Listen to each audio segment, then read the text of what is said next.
Siskel and Ebert review Bob Hoskins as a private eye hired to find out who framed Roger Rabbit. Teresa Russell plays an Albanian king in a segment of ARIA. And John Candy gets an unwelcome vacation visit from Dan Aykroyd in The Great Outdoors. It's all coming up next on Siskel and Ebert.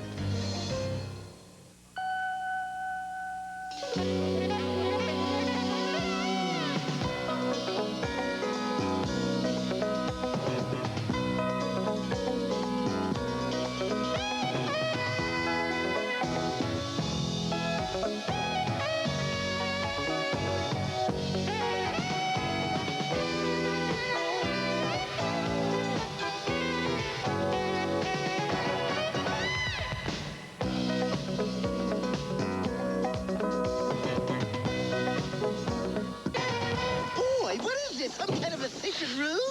It's a rot gut room. Holdover from Prohibition. Oh, I get it. A speakeasy, a gin mill, a hooch parlor. Tools are up here, Eddie. Look at this. It's a spy hole. Jippers, Eddie, this would be a great place to hide.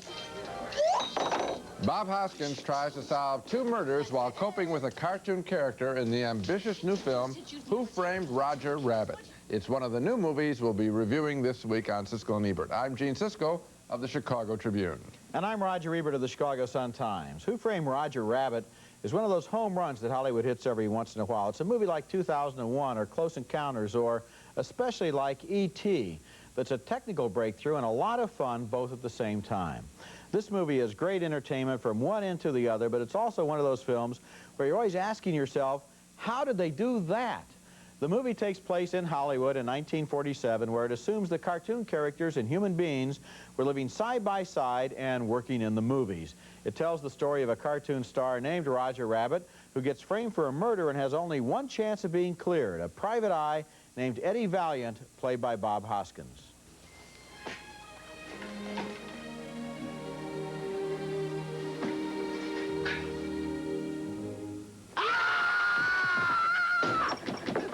How did you get in here? Through the mail slot. I thought it would be best if I waited inside, see if how I'm wanted for murder. No kidding. Now notice there how realistically the animation is combined with the real world. It looks like Roger Rabbit is really there in the human universe. And look at the way here that real water and a cartoon rabbit interact in this scene as the bad guys come looking for Roger and Hoskins hides him. Okay, wise guy. Where's the rabbit? Haven't seen him. What's in there? My lingerie. See, Valiant.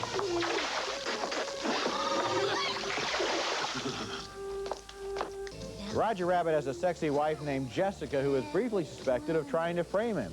She's a singer who performs at the famous Ink and Paint Club. Listen to her voice here. It was dubbed by Kathleen Turner. I'd do anything for my husband, Mr. Valiant. Anything.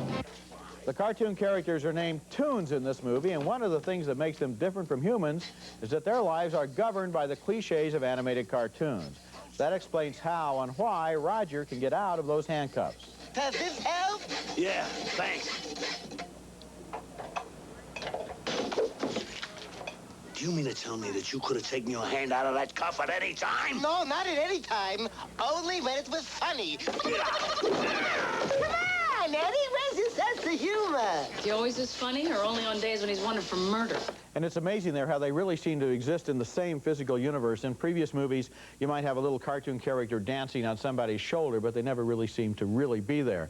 There have been a lot of previous movies where animation was combined with live action. For example, Song of the South with Brer Fox interacting with Uncle Remus, or Mary Poppins, but it's never been done anywhere near this well before. What I want to do now is look at this scene coming up now from the movie and pay special attention to what the filmmakers are doing and how.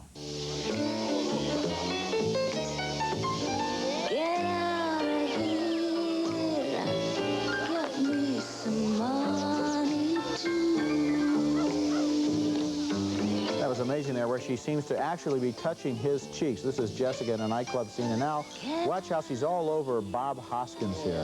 That's Amy Irving's singing voice. Look, her hand goes under the coat goes back, the hat leaves, now it's pushed in his face.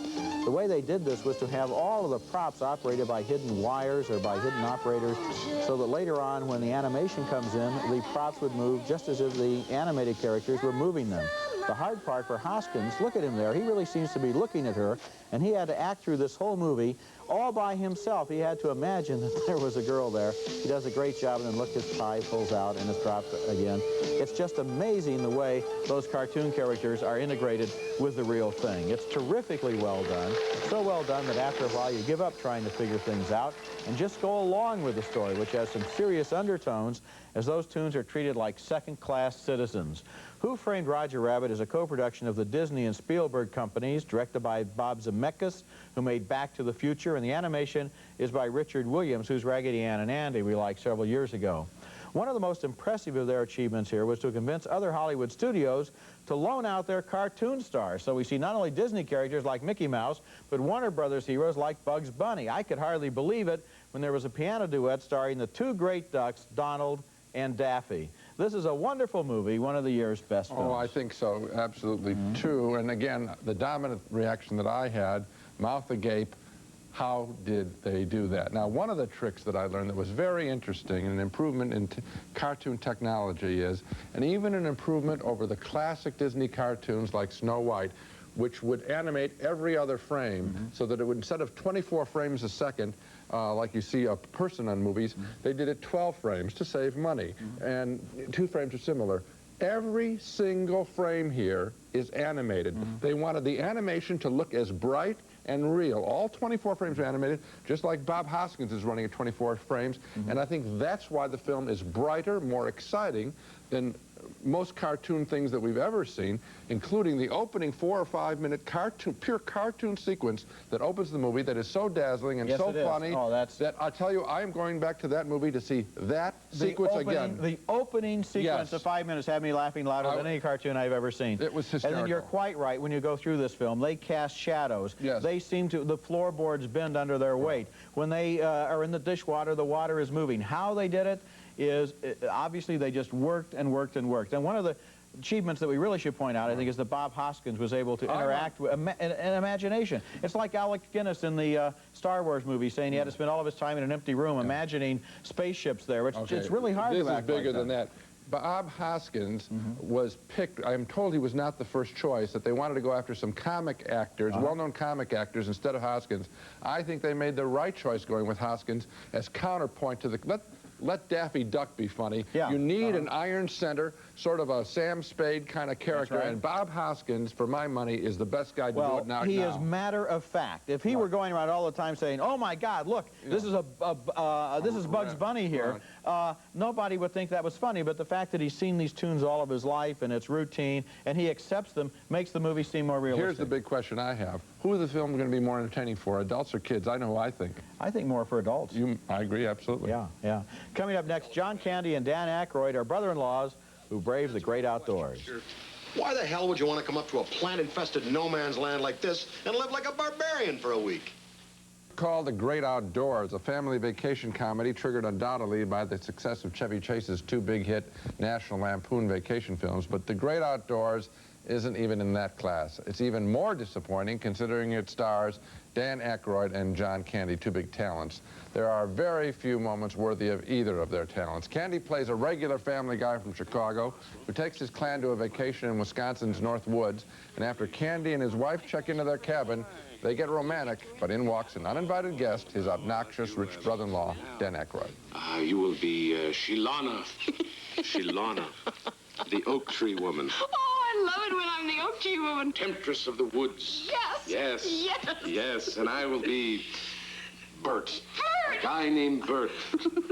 Or I could be Smokey's cousin Horny. Will you do something with this? I'll do whatever you want. Anybody home?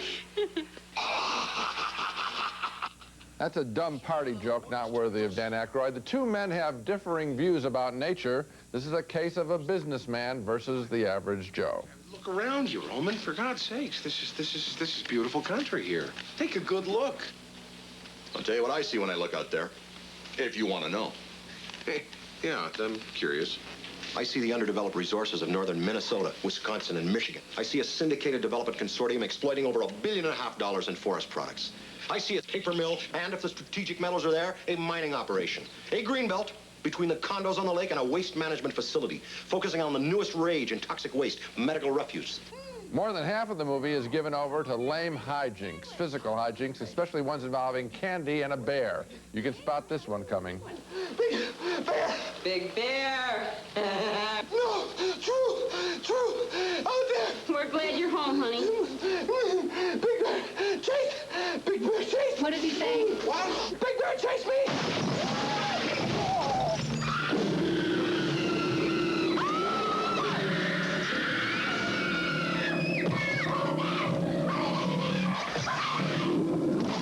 Now look closely at the bear. Look down at the bottom of the frame. You can see the trainer's stick actually hitting the bear to make him growl.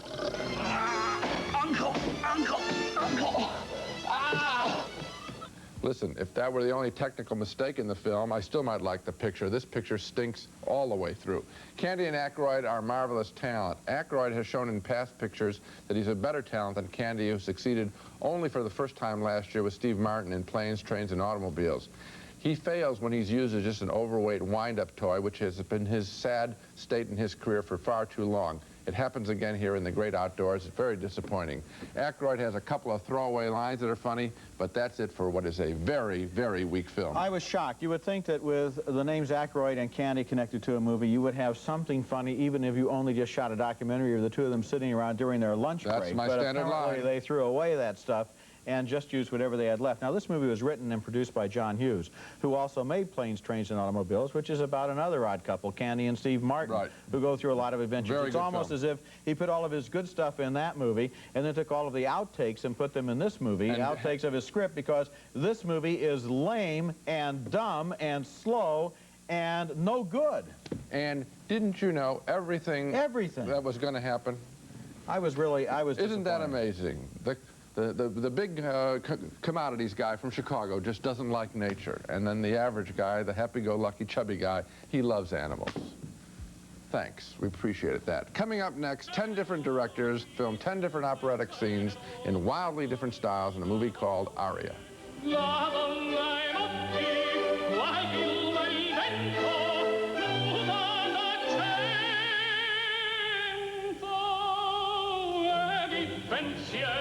An ambitious, spirited project that asked 10 different directors to give their visual treatment of arias from 10 different operas.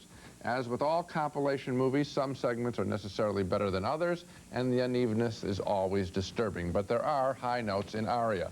My favorite sequences include director Jean-Luc Godard's erotic adaptation of Jean-Baptiste Lully's opera Armide, about a seductive girl contemplating slaying her lover. And Godard uses, of all things, as a setting, a contemporary workout gym where a jealous young woman considers murdering a strong man while her friend looks the other way.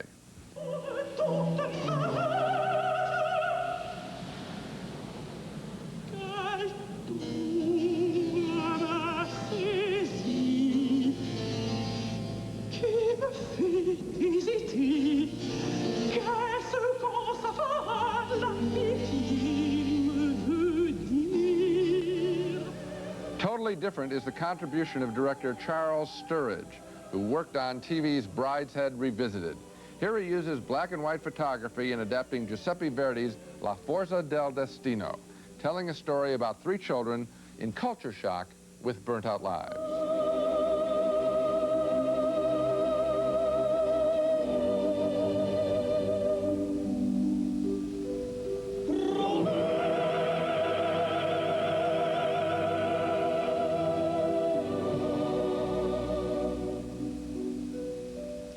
Also fascinating is the segment by Australian director Bruce Beresford, who made the wonderful film Tender Mercies.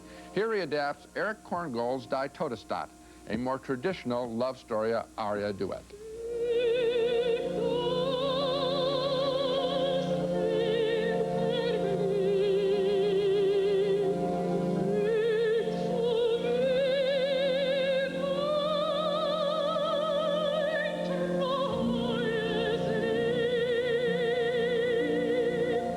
I liked many more of these little films than the few I didn't enjoy, but there was the feeling of being cheated because of the length, because of the ones you really like, let them run. At the same time, I didn't miss subtitles, which I thought I would have, because these little films, because they are short, you know, 8 minutes, whatever, they're more exercises in style, really, than full-scale opera. So I'm getting a marginal thumbs up to this film's opera fans. I think will like it even more because they'll like anybody's adaptation of a great aria, and they probably won't want to miss it. Well, I give it thumbs up, too, and I enjoyed probably 3/4 of it. I especially enjoyed a segment you didn't mention, which shows two young people having a honeymoon in Las Vegas.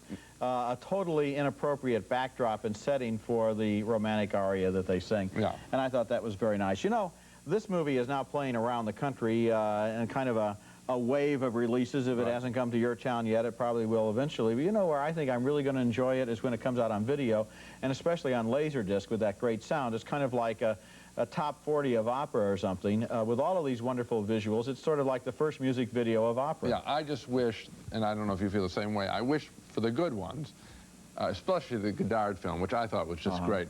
I wish he'd gone twice as long. Well, of course, you can get a lot of operas, you know, on disc and tape if you want to. And you can look at the whole opera. Yeah, but I'm talking about these guys, these good, really fine filmmakers. I don't know. Let them run. Given Godard's record in the last 5 or 6 years, I'm not sure I'd want to see a 90-minute movie of an opera. I'm not talking 90. I think he's found his right length at about 9 minutes. I'm not asking 90. 19 would be good. Just more. That's what I want. Now, when we come back, we're going to discuss an important issue in film. Should some great movies be protected as if they were national treasures, just like historical landmarks, buildings, whatever? Some congressmen are saying yes to that notion. But Ted Turner, you know what he says. He says no way. Raging in the movie industry over the issue of colorization, the use of computers to artificially color movies that were originally intended to be seen in black and white. In recent weeks, that battle has broadened out into the larger question of whether some great American films ought to be given sort of a landmark status, like architectural landmarks or historical landmarks, to protect them in their original form for future generations. Legislation is currently under consideration by the United States Congress that would form a National Film Commission, a blue ribbon panel, which could select classic movie masterpieces and declare them to be national treasures. Now, these are the opening shots of Citizen Kane, the 1941 film by Orson Welles, which is generally agreed to be the greatest American film ever made. Ironically, they show no trespassing signs outside Kane's legendary castle, Xanadu, and those signs are almost a warning to colorizers. But the rights to this film are in the hands of Ted Turner, the cable mogul who likes to broadcast colorized versions of movies over his Atlanta superstation. And Turner can't wait to colorize Citizen Kane. But the proposed National Film Act of 1988 would declare Citizen Kane off limits to Turner, just like Kane's own Xanadu.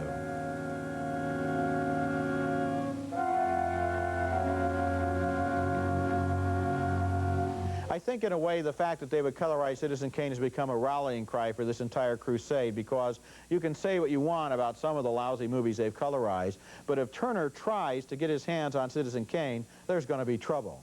The idea of landmark status in every art form has often divided the investors on one side and the art lovers on the other side. For example, right now, a lot of Broadway theaters in New York have landmark status, but the owners of those theaters would like the freedom to cash in on the valuable real estate under the theaters by tearing them down if necessary and building new ones with high-rises above them. In the same way, the big Hollywood studios and the powerful Motion Picture Association of America, believe it or not, or maybe it's natural, they oppose the proposed Film Preservation Act because the way they see it, they own those films and they want the right to colorize them or pan and scan them or slice and dice them any way they want to if they can make more money. Against them is a coalition of movie directors, writers, and actors who want the great old films preserved as they were made. There's no place out there for graft, or greed, or lies, or compromise with human liberties. And if that's what the grown-ups have done with this world that was given to them, then we better get those boys' camps started fast and see what the kids can do. Jimmy Stewart and Frank Capra once made a movie called Mr. Smith Goes to Washington about a little man who made a difference. When the House Appropriations Committee held hearings a week ago, one of the supporters of the Film Preservation Act was veteran actor Jimmy Stewart, who is a bitter opponent of the colorized versions of many of his movies. Here he's reading a letter from Frank Capra. Bill asks you to set aside from the billions of dollars you will authorize this year a modest $500,000 so that the future generations will have a chance to perceive the best films their country has produced as they were meant by their creators to be perceived. Ted Turner has already shown colorized versions of It's a Wonderful Life and The Maltese Falcon. They're working on Casablanca. Citizen Kane is next. There is nothing that is sacred to this man when it comes to movies. Except the money that can be made off of them in any way, in mutilating them. This legislation may have some problems in terms of the way that it's written, because it's very unclear as to what considers alteration, whether you can put commercials in there, whether you can pan and scan. It's going to require the approval of the director and principal writer in the film. Well, what the legislation says is, first of all, no colorization, and then in terms, they can put commercials in, but in terms of shortening the movie, leaving out scenes, compressing time to get it into a shorter thing. It's like the example of Milos Forman, who once turned on television to watch a version of his movie Hair and found that 9 of the musical numbers have been cut out. Well, we all know great musicals, Singing in the Rain, where they take out musicals. That's the kind of thing that people want to preserve. Yes. The main thing and the important issue here is that finally Congress is taking films as seriously as it has taken buildings, and that's a compliment to both architecture and to film. Now let's take a look at the movies we reviewed this week. 2 thumbs up and 2 jaws dropping open in admiration for the animated live-action extravaganza Who Framed Roger Rabbit. 2 thumbs down for the wimpy comedy The Great Outdoors. And we both like many of the segments within ARIA. 2 thumbs up for that. And of course, Who Framed Roger Rabbit is the dazzler this week. It's one of those movies that you sit there and you want to see it a second time. Absolutely. Because there's just too much happening. I couldn't take it all in. Yeah. That's it for this week. Next week, we'll take a look at the film career of comedian Robin Williams, from his earliest days as a stand-up comic to his Oscar-nominated performance in Good Morning Vietnam. And until then, the balcony is closed.